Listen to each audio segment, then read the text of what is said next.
So Eminem, who has been a longtime supporter of the VP Kamala Harris, introduced Obama last night at a rally in support of the Harris Walls campaign in Michigan. Let's take a listen to Eminem. Detroit! What up, though? So look, as most of you know, the city of Detroit and the whole state of Michigan mean a lot to me.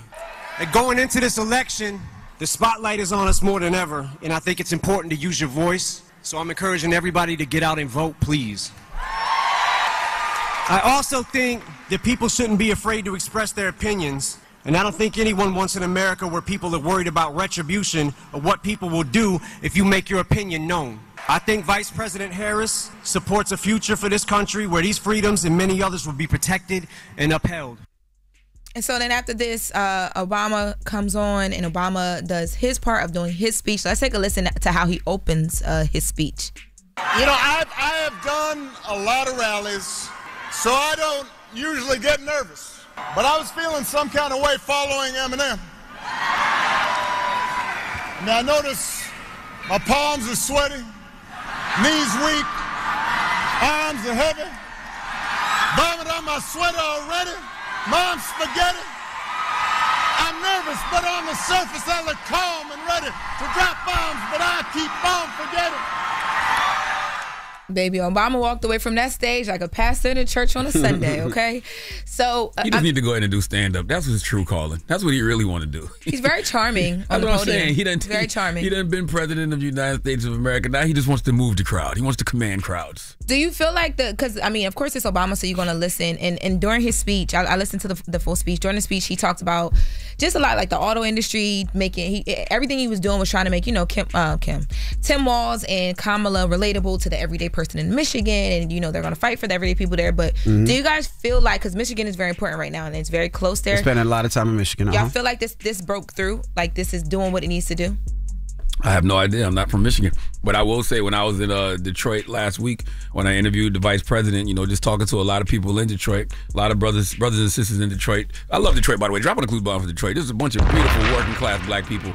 They were very upset over Donald Trump's comments about Detroit when he said that if the vice president becomes president, America will be like Detroit. They were very upset about that. Yeah, I love Detroit. That definitely energized them. Obama gave Trump a lot of shots throughout.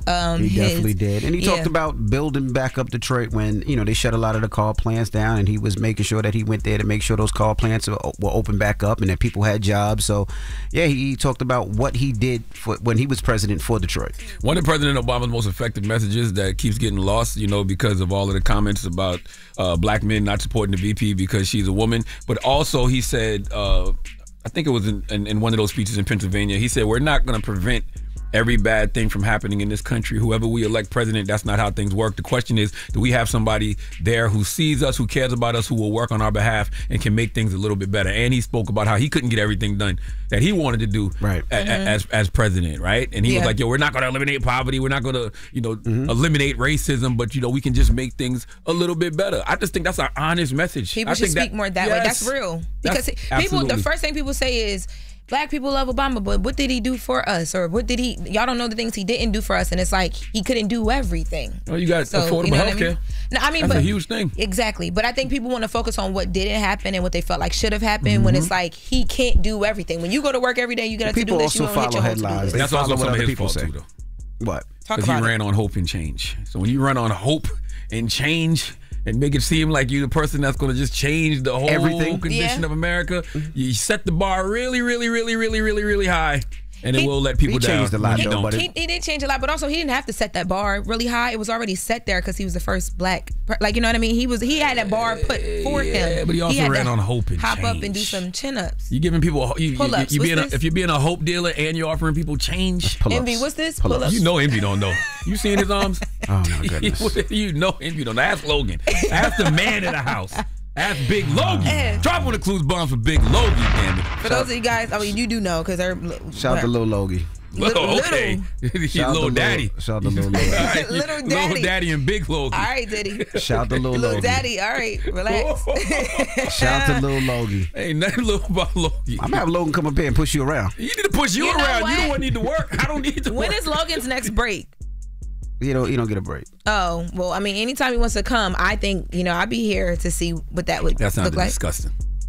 Put her in handcuffs. No one else thought that but you. But anyway, speaking of Diddy, This guy's crazy. Busta Rhymes was speaking to Extra. He was out at the New York premiere for Venom: The Last Dance, and Extra had asked him a few questions. He was talking about his health, his relationships with some different people in the industry, people he works with. But then they also talked to him about Diddy, and here's what he had to say. I also would like for everyone to be mindful of the thirst and the urgency and the need to speak on the situation. I think a lot of times people don't realize how insensitive it could be to have opinions on things that you have no understanding of outside of what you're being told. I think that we confuse ourselves, prematurely pass judgment, and we're not realizing how much we can directly and indirectly affect everyone involved with our unwarranted opinions. So with that being said, I'm going to reserve my opinions, and I'm going to wish the best for everyone involved. Everybody probably need to mind their damn business until the truth is undisputed. That's a great way of thinking, but that's not what is happening or going to happen. Oh, yeah, I listened to that whole clip, and I thought what Busta said was true. I thought it was very thoughtful, but Busta just forgot one thing. What? He's speaking from the perspective of somebody who doesn't have a podcast, who doesn't have a radio show, who doesn't have a YouTube page, who doesn't have a social media. You got to get these takes off. A social media? Social media? A social media. People like this leaving comments. Like, people got to get these jokes off. Yeah, people got to get these jokes off. What's the content for the day, boss? What else we going to use? But he's absolutely positively right. But at the end of the day, people want to get those jokes off. Well, y'all talking about getting this content off. Quincy, so yesterday, Quincy and the family, Quincy is Diddy's son, along with all his other brothers and sisters, released a statement saying, like, we're going to stand behind our father and just kind of relax a bit. Like, there's been a frenzy on social media and it's unfair. So now Quincy is dropping a new show. The show is called Just a Vlog. So it'll be a series of online vlogs, and it premieres on October 27th. Now, this will show behind the scenes of the Combs family. So it'll show their life through their lens, from family vacations, family highs, family lows. People were quick to point out that Diddy was in the promo for the family vacation part. Yep, I seen that. Yes, was in the promo. Now, when I saw this, I'm like, I understand right now everyone's looking at them and trying to create their own story about Diddy and his family. I don't know if I would want to do anything that people could pick apart even more and just add to like the craziness that's already online if I was Quincy and the rest of his family. But it's their choice, but I just don't know if I would have done that. Well, I'm if sure I would hope that it would go past the lawyers first to see if there's anything that would be incriminating. But also, I think it right now, I think everybody looks at that. Everybody is a monster, and I think it makes them look more human to see what they're dealing with. I can understand what they're trying to do. I just hope none of it backfires in any way. True. Right? You know what I mean? Quincy doing what everybody else doing. Quincy, like, y'all getting all these likes, all these views, all these retweets, all these posts off my family. Now's the perfect time to drop the content. If it was me, you better lay low. Not doing it. Not doing it. It's 2024, y'all. Yeah. Y'all making sense, but no.